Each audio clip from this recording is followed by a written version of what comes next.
Video में अपने घर की जो वॉशिंग मशीन है उस वॉशिंग मशीन की आपकी जो सर्विसिंग है वो सर्विसिंग आप खुद कैसे घर पे कर सकते हो बिना टेक्नीशियन को बुलाए, ये इस वीडियो में पूरा प्रैक्टिकली दिखाने वाला हूँ।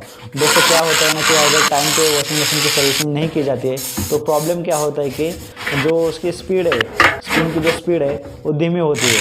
और दूसरी बात ये होती है कि कपड़े धोने के बाद भी उस पर स्मेल आने लगती है, और नहीं तो क्या होता है कि मिट्टी के छोटे छोटे कण उसमें आके उस कपड़े में बैठ जाते हैं। इसलिए दोस्तों वॉशिंग मशीन की सर्विसिंग जो है वो टाइम पे करना बहुत ज़रूरी होता है।